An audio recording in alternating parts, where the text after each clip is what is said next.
Na noite da última quarta-feira, no Mineirão, o Inter voltou a pontuar no Campeonato Brasileiro. Em partida atrasada da quinta rodada, o Clube do Povo segurou a pressão do Cruzeiro e mesmo com um jogador a menos desde o primeiro tempo, garantiu o empate em 0-0. Após o confronto, o Colorado reclamou muito da arbitragem de Bruno Arleu de Araújo. Além da expulsão de Rohel, o juiz distribuiu 7 cartões amarelos para o time gaúcho e não aceitou reclamações sequer do capitão. Diante desse cenário, o vice-presidente de futebol, José Olavo Bisol, se pronunciou. Em entrevista coletiva, o dirigente criticou a postura da CBF de informar o Internacional sobre as mudanças nas normas de arbitragem somente horas antes da partida. Abre aspas.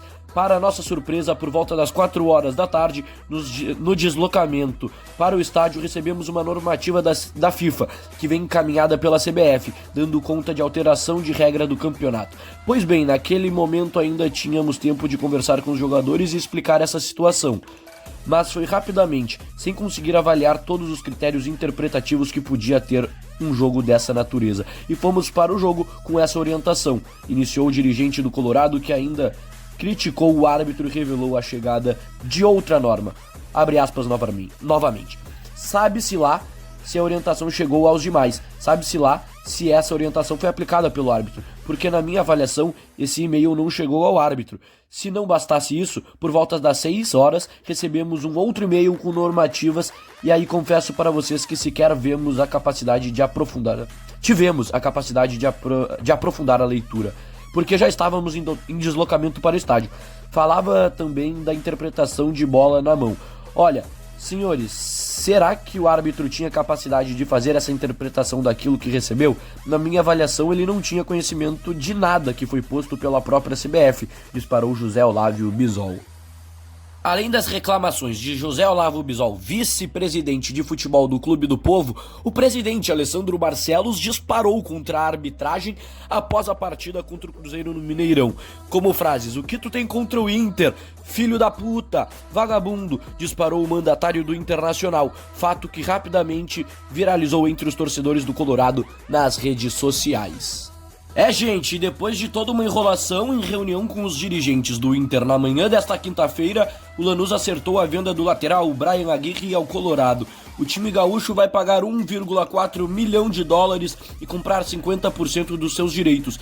O Clube do Povo ainda terá que comprar mais 25% do seu passe, dependendo de metas atingidas. Ainda pela manhã, a reportagem informou que o gerente de mercado Caco e o diretor de futebol Felipe Dallegrave do Inter estavam viajando à Argentina, visando fechar a negociação 100%. A reunião aconteceu antes do meio-dia. O jogador vai assinar contrato válido por 3 anos com o Colorado. O atleta realizará exames médicos nesta sexta-feira e deve chegar ao Brasil entre sábado e domingo. Vale lembrar que quando o atleta chegar ao solo brasileiro, o Inter deve já estar na Serra Gaúcha para o confronto diante o Juventude. Ainda falando sobre contratação, e para encerrar este conteúdo, eu vou te falar sobre um atacante pelo lado buscado pelo Inter. Por quê? A direção do Colorado segue em busca de contratações e interesse na chegada de mais um atacante de lado, uma vez que Wanderson não vem jogando. O jogador tem alegado dores mesmo que não tenha lesão confirmada. Por conta disso, ficou de fora dos últimos confrontos do Colorado. A informação de que o time gaúcho quer mais um atacante de lado foi trazida pelo jornalista Wagner Martins e confirmada pela reportagem. E o clube tem até o próximo dia 2 de setembro para anunciar um reforço para o setor, caso ele chegue de fora do país. O período marca o final da janela de transferências do mercado do exterior.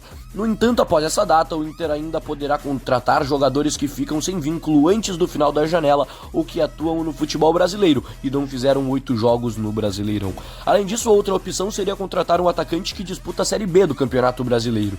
O nome do atleta buscado pela direção do Inter ainda não foi vazado.